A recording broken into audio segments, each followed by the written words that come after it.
Moi, Julien, un homme de 30 ans, j'étais avec ma copine, Camille, depuis environ 3 ans. Nous n'avons pas habité ensemble pendant la majeure partie de notre relation. Elle avait un appartement en colocation et je louais un T2 depuis avant notre rencontre. Il y a environ 8 mois, elle a emménagé chez moi quand sa colocataire s'est fiancée et est partie. C'est là que les choses ont commencé à changer. Un peu de contexte sur moi. Je travaille comme chef de projet informatique pour une PME. Je gagne bien ma vie, environ 60 000 € par an, et je fais très attention à mes dépenses. Je maximise mon plan d'épargne retraite, PER, je garde un fonds de sécurité de 6 mois de côté et je rembourse par anticipation mon prêt étudiant. J'ai grandi en voyant mes parents se disputer à propos de l'argent chaque semaine. Mon père cumulait 2 emplois et ma mère dépensait toujours plus vite qu'il ne gagnait. Ils se sont séparés quand j'avais 14 ans, et les retombées ont été terribles. Bataille pour la garde, dispute pour la pension alimentaire, mon père vivant dans un petit studio de banlieue parisienne tout en payant pour un pavillon où il n'habitait plus. J'ai vu le chaos financier détruire ma famille en temps réel, et j'ai juré de ne jamais répéter ça. À cause de ça, j'ai toujours été transparent sur une chose avec toutes mes partenaires. Je ne veux pas d'enfant pour le moment. Peut-être même jamais. Ce n'est pas un nom définitif pour toujours, mais c'est un nom catégorique pour l'instant. Et où pour l'instant a été ma réponse pendant toute ma vie d'adulte. Je l'ai dit à Camille lors de notre 4e rendez-vous. Elle a dit qu'elle était flexible sur le calendrier et qu'elle n'était pas pressée. Je l'ai cru sur parole. Pendant les 2 premières années et demie, le sujet n'a presque jamais été abordé. Elle prenait la pilule depuis bien avant notre rencontre. Nous faisions très attention. Tout allait bien. Puis elle a emménagé, et en l'espace de 3 mois, la conversation sur les bébés a commencé à apparaître comme des pop UPS publicitaires que je ne pouvais pas fermer. Ça a commencé subtilement. On était au Monoprix, elle s'égarait dans le rayon bébé, soulevait un petit body et disait « C'est pas adorable, ça ?» On était dans une brasserie, une famille avec un enfant en bas âge entrait, elle les fixait avec un regard attendri puis me regardait comme si je devais ressentir la même chose. Sa collègue a eu un bébé, et soudain, chaque appel téléphonique tournait autour de la mignonnerie du bébé, du bonheur de sa collègue, de la façon dont la maternité vous transforme. J'ai abordé le sujet directement. J'ai dit, écoute, je veux m'assurer qu'on est toujours sur la même longueur d'onde concernant les enfants. Ma position n'a pas changé. Je ne suis pas prêt et je ne sais pas si je le serai un jour. J'ai besoin que tu me dises honnêtement si c'est rédhibitoire pour toi. Elle a répondu, je t'entends. Je n'essaie pas de te mettre la pression. Je pense juste qu'il est naturel de parler de l'avenir. Très bien. J'ai laissé couler. Mais ça ne s'est pas arrêté. Le subtil est devenu moins subtil. Elle a commencé à laisser son téléphone déverrouillé sur des articles parlant du meilleur âge pour avoir des enfants et des fenêtres de fertilité. Elle m'a montré un TikTok d'un père faisant une gender reveal et a dit « Tu serais un si bon père ». Elle a mentionné plus d'une fois que sa mère l'avait eu à 24 ans et n'avait pas attendu les conditions parfaites. Puis, il y a environ 2 mois, nous avons eu cette dispute. Ça a commencé pour une bêtise. Je ne me souviens même plus quoi. La vaisselle, peut-être. Ou qui avait oublié d'annuler un abonnement Netflix qu'on n'utilisait plus. Le genre de dispute qui ne porte pas vraiment sur le sujet initial. Ça a dégénéré comme le font les disputes quand il y a une pression sous-jacente. Et au milieu de tout ça, elle a dit quelque chose qui m'a glacé le sang. Tu sais quoi? Je pensais de toute façon arrêter la pilule. Mon corps, mon choix. Et honnêtement, si je tombe enceinte, c'est que c'était le destin. Peut-être que l'univers essaie de nous dire quelque chose et que tu as juste trop peur pour l'écouter. Je suis resté planté dans la cuisine, un torchon à la main, et j'ai senti quelque chose se déconnecter en moi. Pas de la colère, quelque chose de plus froid, de la lucidité. J'ai dit, ce que tu viens de décrire, c'est de la coercition reproductive. Elle a levé les yeux au ciel. Oh mon Dieu, ne sois pas dramatique. Je parle de faire confiance au processus. Tu parles de prendre une décision unilatérale concernant nos 2 vies en arrêtant secrètement la contraception et en présentant une grossesse potentielle comme le destin.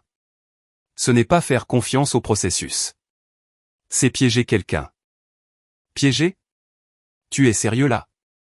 Je suis ta copine, pas une inconnue. Peu importe qui tu es.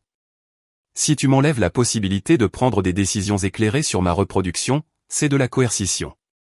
Point final. Elle a ri. Elle a vraiment ri. Tu parles comme un post Reddit. Je n'ai pas ri. J'ai dit, j'ai besoin que tu me dises tout de suite. Prends-tu toujours la pilule? Elle a hésité juste une seconde, mais je l'ai remarqué. Oui, je la prends. Je parlais juste pour parler. Mon Dieu, cette hésitation a tourné en boucle dans ma tête pendant les 48 heures suivantes. Parce que voilà le truc. J'avais remarqué autre chose. Sa plaquette de pilules, qu'elle gardait dans l'armoire de la salle de bain, n'avait pas changé de place depuis environ 3 semaines. Avant, elle la déplaçait tous les jours. Je suis très observateur quant aux habitudes. Des formations professionnelles de chef de projet. Le schéma avait été rompu et je ne l'avais pas consciemment enregistré jusqu'à cette dispute. Je ne l'ai pas accusé. Je n'ai pas vérifié ses pilules. Je ne suis pas allé fouiller dans son téléphone. J'ai fait autre chose. Le lundi matin suivant, j'ai appelé un urologue. J'ai pris rendez-vous pour une consultation le jeudi. Lors de la consultation, le médecin m'a expliqué l'intervention. 20 minutes, anesthésie locale, récupération minimale. J'ai demandé quand je pouvais la programmer au plus vite.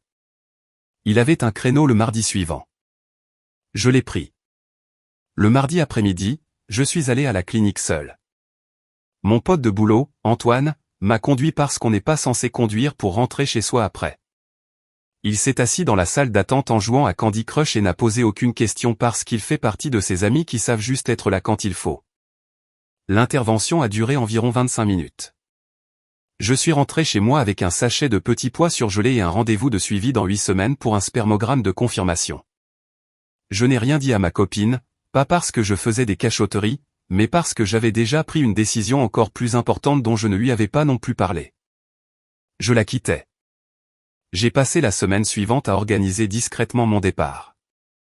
J'étais le seul signataire du bail, mais je voulais de toute façon me rapprocher de mon bureau. J'ai trouvé un nouveau T2, j'ai signé le bail et j'ai donné mon préavis de 30 jours à mon propriétaire actuel.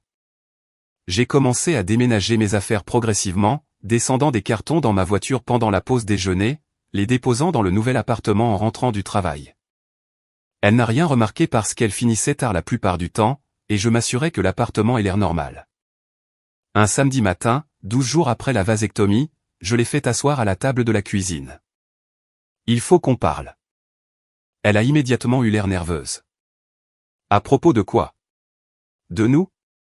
Ça ne marche plus. Quoi? D'où ça sort? Ça fait un moment que ça couvait, mais notre conversation d'il y a 2 semaines sur l'arrêt de la pilule a scellé ma décision. Tu me l'as dit pendant une dispute, mais tu m'as quand même dit que tu envisageais de prendre une décision qui changerait ma vie sans mon accord ni mon consentement. Je ne peux pas rester avec quelqu'un qui pense comme ça. Je t'ai dit que je vidais juste mon sac. Je ne l'ai pas vraiment fait. Peut-être que oui, peut-être que non. Mais le fait que ce soit même envisageable, le fait que tu aies dit que si tu tombais enceinte, c'était le destin, comme si mon consentement dans l'équation n'avait aucune importance. Ça me suffit. Elle s'est mise à pleurer. Tu réagis de façon disproportionnée. Les couples parlent de ces choses-là. C'est normal. Ce n'est pas normal de menacer d'arrêter sa contraception sans le dire à son partenaire. Ce n'est pas une conversation. C'est un avertissement. Et alors? Tu me quittes juste pour quelque chose que j'ai dit? Je te quitte à cause de ce que cette phrase a révélé sur ta vision de notre relation. Tu vois un avenir où mon avis est ignoré sur la décision la plus importante qu'une personne puisse prendre. Je ne veux pas de cet avenir. Elle est passée des pleurs à la fureur en environ 4 secondes. Tu es un lâche. Tu as 30 ans et tu fuis tes responsabilités d'adulte. Je préfère être un lâche plutôt qu'un père qui n'a pas choisi de l'être. Je lui ai dit qu'elle avait jusqu'à la fin du mois pour trouver un nouveau logement puisque mon bail prenait fin. J'avais déjà préparé mon nouvel appartement. Je lui ai laissé les 30 jours complets, j'ai proposé de l'aider à payer sa caution si elle en avait besoin, et j'ai dit, j'espère qu'on pourra faire ça sans que ça devienne moche. Elle a répondu, c'est déjà moche. C'est toi qui as rendu ça moche. J'ai déménagé le reste de mes affaires ce week-end-là. Elle est restée dans l'appartement pendant les 3 semaines restantes. Nous ne nous sommes pas parlé. Reddit, je sais que certains d'entre vous pensent que la vasectomie était une mesure extrême. Peut-être que c'était le cas. Mais quand quelqu'un vous dit qu'il pourrait secrètement arrêter de prévenir une grossesse et appelle ça le destin, soit vous le prenez au mot, soit vous jouez à la roulette russe avec une conséquence qui durera 18 ans. J'ai choisi de ne pas jouer. Et honnêtement, assis dans mon nouvel appartement avec mes petits pois surgelés et ma conscience tranquille, je referai le même choix sans hésiter. Maintenant, voici la partie que je ne vous ai pas encore dite. Elle ne sait pas pour la vasectomie. Et il y a environ 3 semaines, elle a refait surface dans ma vie avec une annonce très spécifique. C'est pour la mise à jour. Mise à jour numéro 1, 4 jours plus tard. Merci à tous ceux qui ont répondu. Beaucoup d'entre vous avez des questions et certains des inquiétudes, et je veux clarifier quelques points avant d'en venir à ce qui s'est passé. Premièrement, oui, j'ai eu mon rendez-vous de suivi.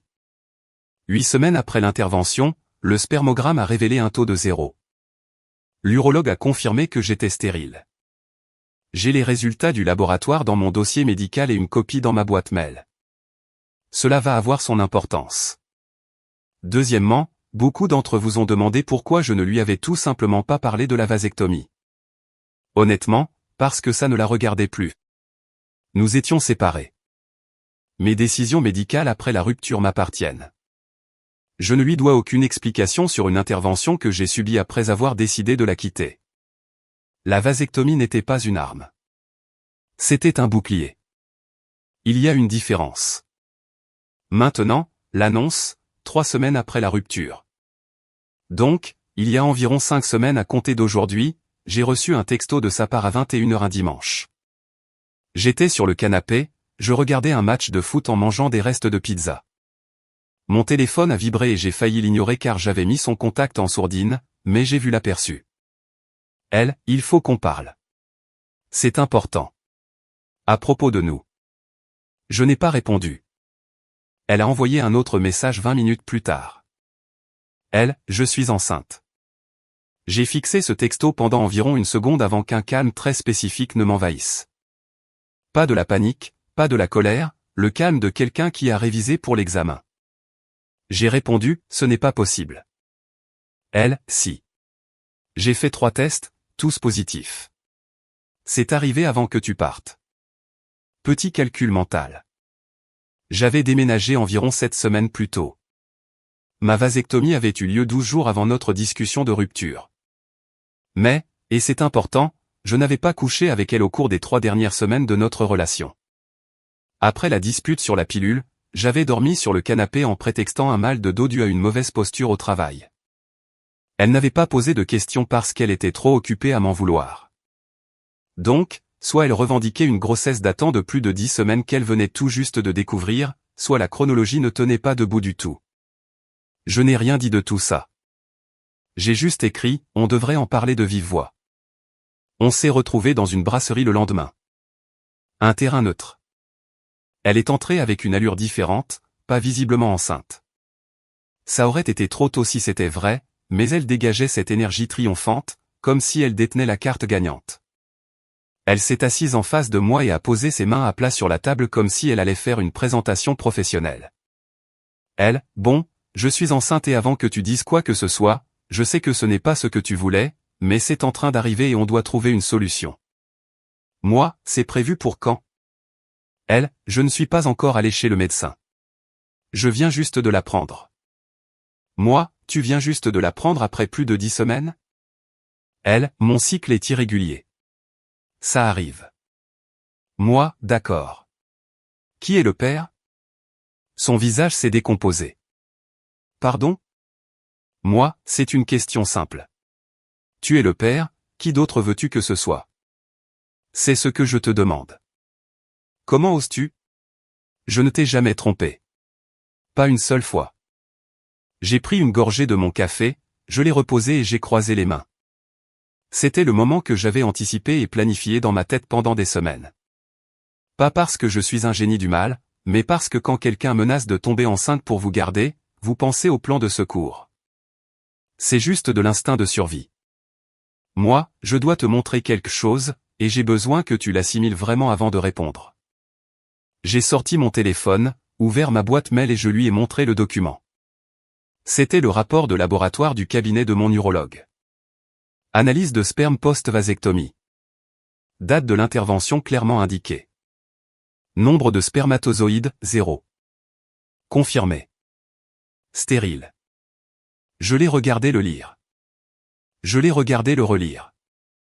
J'ai regardé la couleur quitter son visage comme si on avait débranché une prise. Elle, quoi? Qu'est-ce que c'est que ça? Moi, j'ai fait une vasectomie 2 semaines avant de déménager. Stérilité confirmée 8 semaines plus tard. Ce document est daté, signé par mon urologue et fait partie de mon dossier médical permanent. Elle, tu as fait une vasectomie sans me le dire. Nous étions encore techniquement ensemble, mais j'avais déjà décidé de partir. Mon corps, mon choix. Ça te rappelle quelque chose? Elle n'a pas relevé la référence, ou alors elle a choisi de l'ignorer. Elle, ça ne change rien. Je suis quand même enceinte. Moi, alors le bébé n'est pas de moi parce que je suis physiquement incapable d'engendrer un enfant. Donc soit ces 3 tests sont faux, soit tu dois avoir une autre conversation avec une autre personne. Elle a regardé l'écran du téléphone, puis moi, puis à nouveau l'écran. Je pouvais voir les rouages tourner dans sa tête, le recalcul, la recherche désespérée d'un nouvel angle d'attaque. Elle, la vasectomie a pu échouer. Ça arrive. J'ai lu des trucs là-dessus. Moi, mon taux de spermatozoïdes est à 0. Confirmé par un laboratoire. Ce n'est pas un échec. C'est un résultat. Elle, les labos font des erreurs. Moi, je referai des tests si tu veux. Mais en attendant ces résultats, j'aimerais que tu ailles voir un vrai gynécologue et que tu fasses une prise de sang confirmant la grossesse avec une date estimée. Si tu es enceinte, et si par un miracle d'échec médical, je suis responsable, un test de paternité le prouvera. Je coopérerai pleinement pour un test ADN. Mais on va faire ça de manière médicale, pas par texto.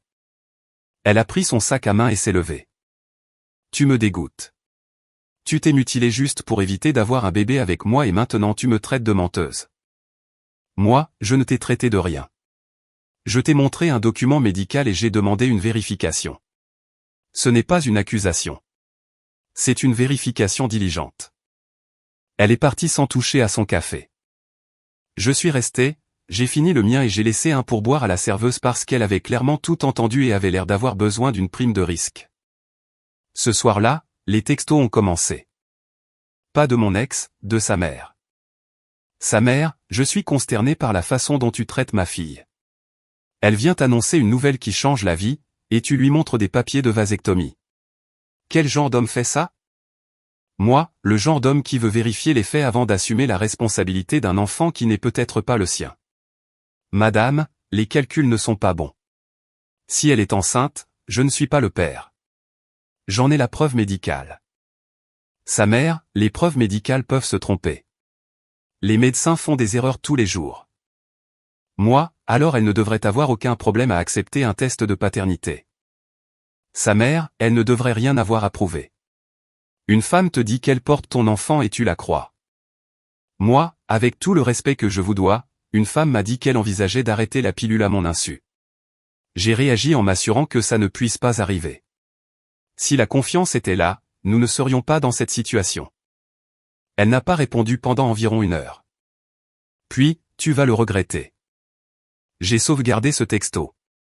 2 jours plus tard, la grande sœur de mon ex s'en est mêlée.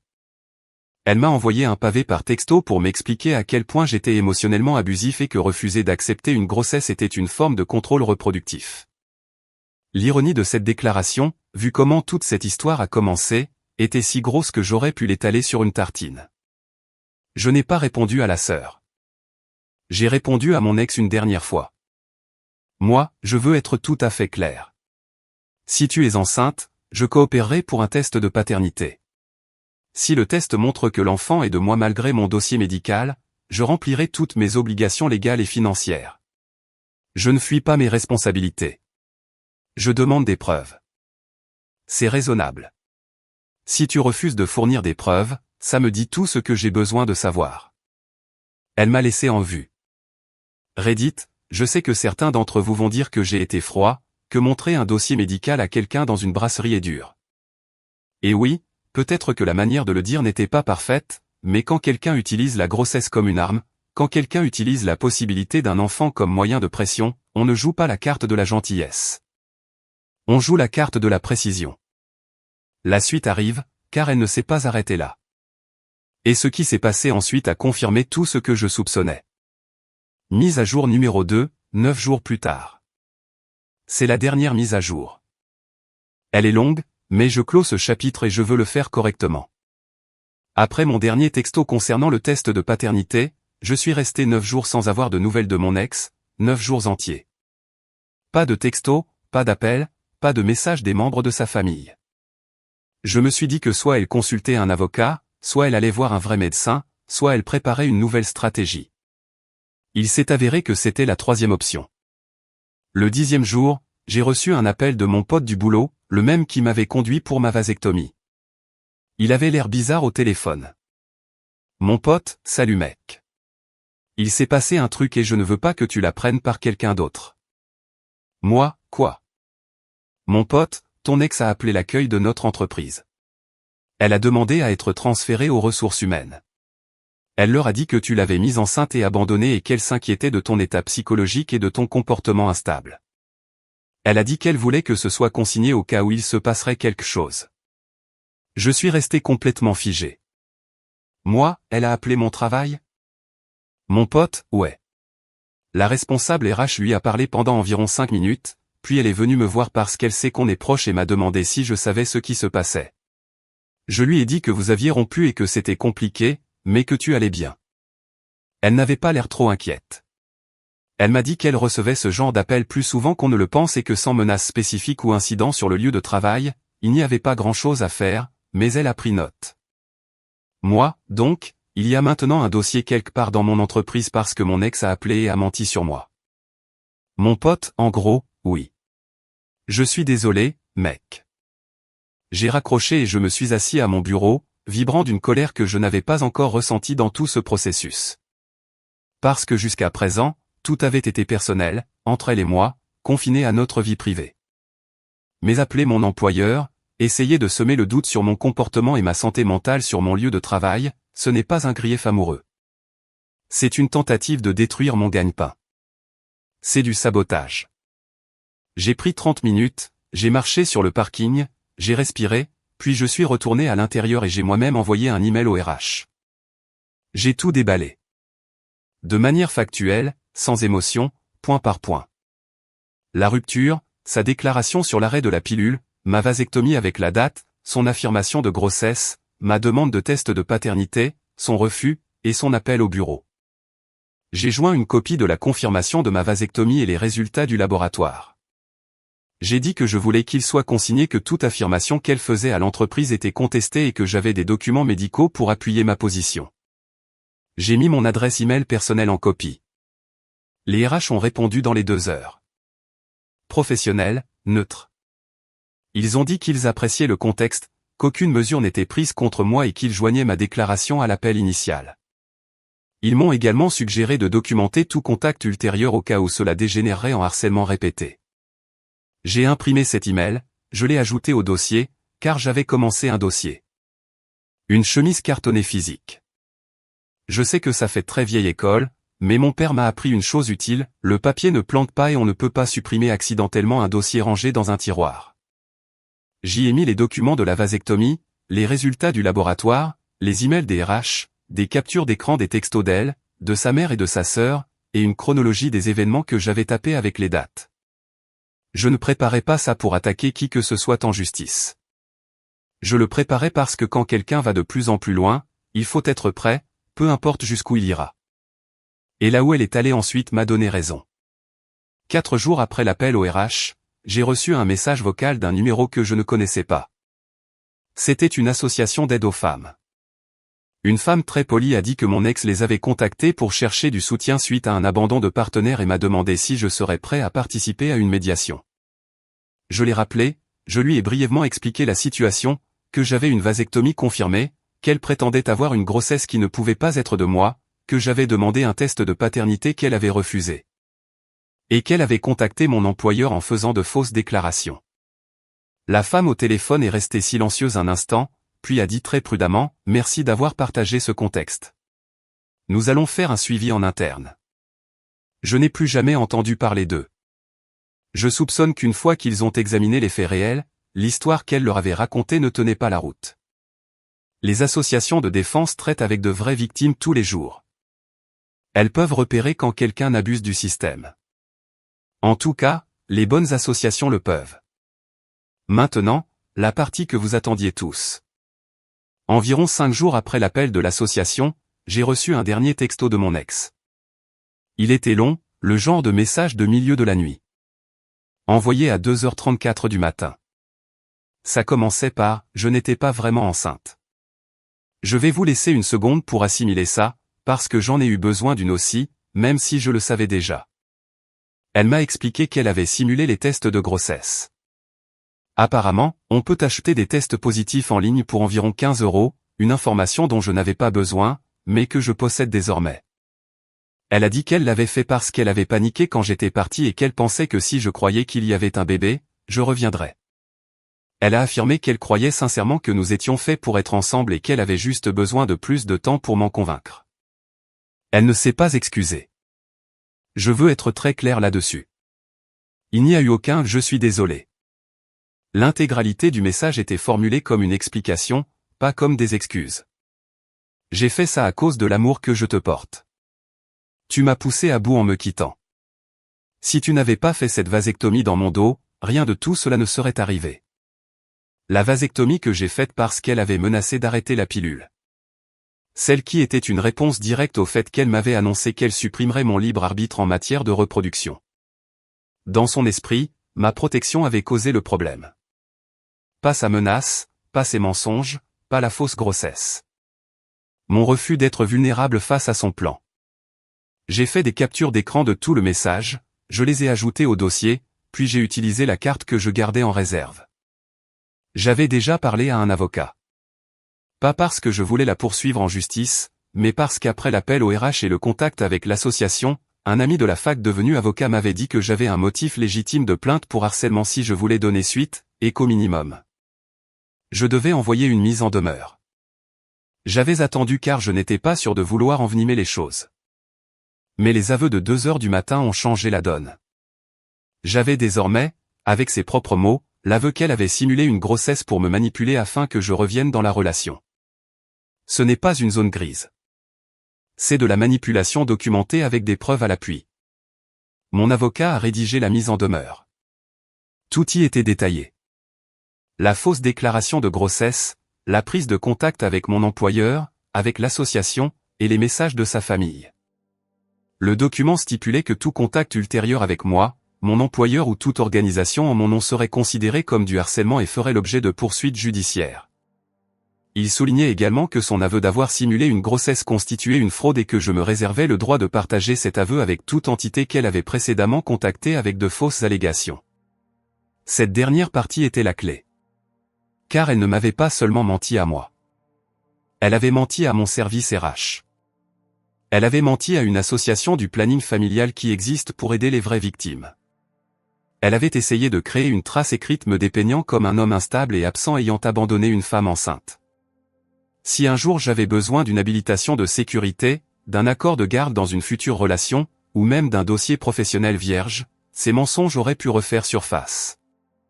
La mise en demeure indiquait clairement que je rétablirais la vérité partout où elle l'avait salie. La lettre a été envoyée en courrier recommandé avec accusé de réception un mercredi. Elle l'a reçue le jeudi. Jeudi soir, sa mère m'a appelé pour la dernière fois. Sa mère, tu envoies des menaces judiciaires à ma fille.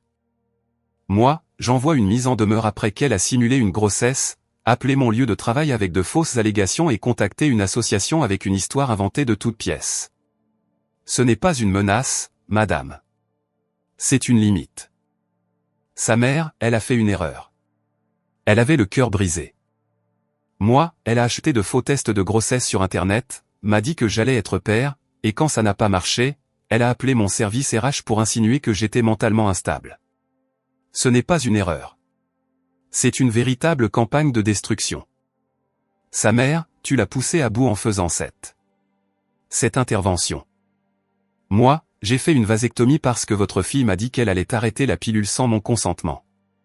Chaque mesure que j'ai prise était une réponse à quelque chose qu'elle a fait en premier. J'ai fini d'être le méchant dans une histoire où c'est moi qui me suis fait mentir. Elle a raccroché. Je n'ai eu de nouvelles d'aucun d'entre eux depuis. La mise en demeure, il s'avère, fonctionne plutôt bien sur toute une famille. Maintenant, voici le suivi du côté des institutions. Et c'est important car c'est la partie qui a des conséquences dans le monde réel. J'ai recontacté les RH et je leur ai transféré la partie pertinente des aveux de 2 heures du matin de mon ex, là où elle admettait que la grossesse était fausse. J'ai expliqué que l'appel initial qu'elle avait passé à mon entreprise était basé sur des informations inventées et j'ai demandé que le dossier le reflète. Les RH m'ont remercié et ont dit qu'ils mettraient le dossier à jour. Mon patron, qui avait apparemment été vaguement informé de la situation, m'a pris à part la semaine suivante et m'a dit « On dirait que tu as bien géré une situation difficile. » Et c'est tout.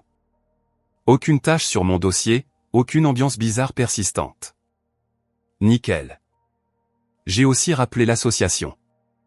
La même femme m'a répondu. Je lui ai dit que la grossesse avait été inventée et que mon ex l'avait admis par écrit. La femme m'a remercié, m'a dit qu'elle était désolée que j'ai eu à subir ça, et m'a assuré que le dossier d'admission serait mis à jour. Elle a aussi dit, et ça m'est resté en tête, nous voyons cela plus souvent que les gens ne le pensent, et cela rend les choses plus difficiles pour les personnes qui ont véritablement besoin de notre aide. Cette phrase tourne en boucle dans ma tête.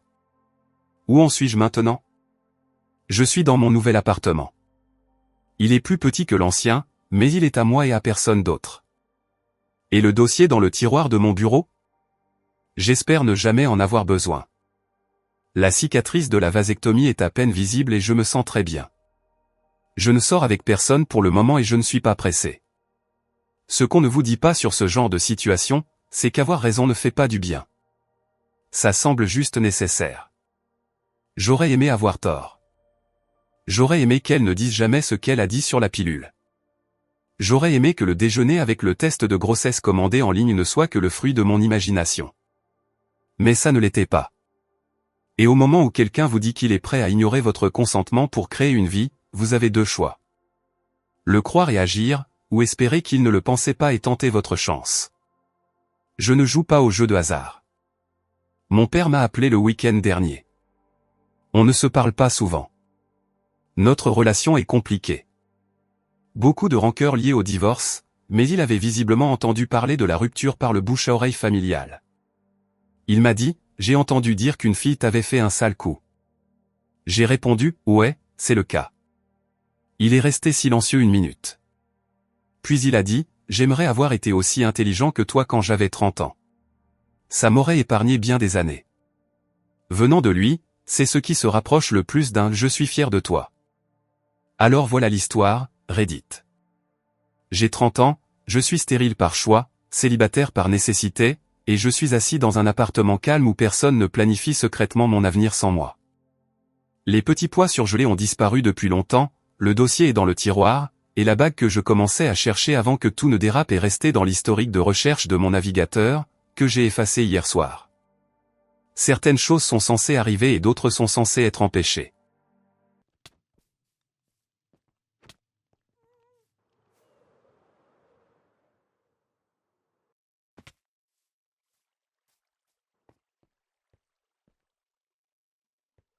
Anything in here?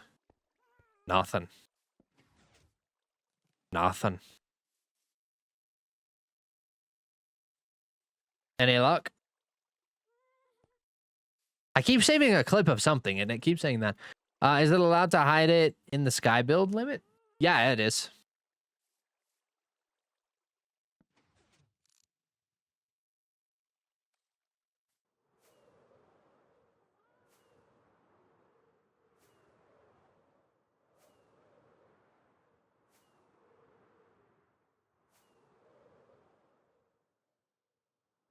Well, there's nothing up here.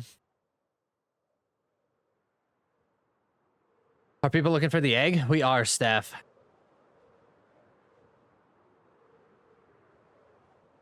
Probably in one of his trees around the base. Probably. We meant to fix our elytra while we were there. Okay, so if this it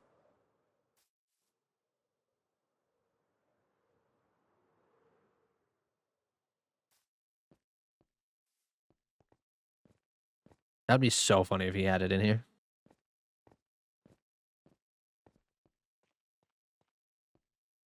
Oop. Is his area only the white outlined area? It is. Your luck would be that he hit it deep in a cave. Yep. Probably right. I can't wait to get a hint on this. What's up, Navi? How are you? Welcome in.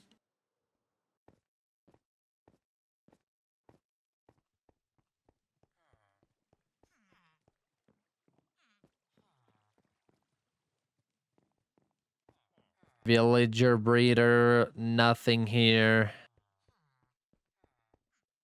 Not. This decoy thing is making me so upset. I thought.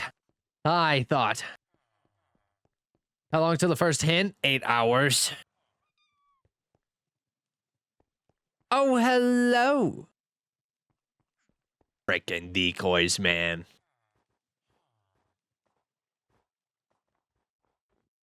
What doing? We are working on finding the egg. We are playing Egg Snatchers with the Clockcraft server. And right now, Kinger IV holds the egg. Wait, tell him there's a kitten. He wants that kitten. Oh. If it's still here. That's probably not here anymore. Yeah, I didn't hear. Not here no more. Hello, Sebastian. How do you know it's a decoy? Because it's just a coal block. We come in and take a little look, and it's just a coal block. Any kittens spawn? Oh my god. Scared me. Nope, no kittens. All right, we're out of here. Ow. Fun. I remember last year. Yes, it was a flippin' journey looking through that mega base of his. What's up there? Anything? Nope. We're gonna die if I keep doing that.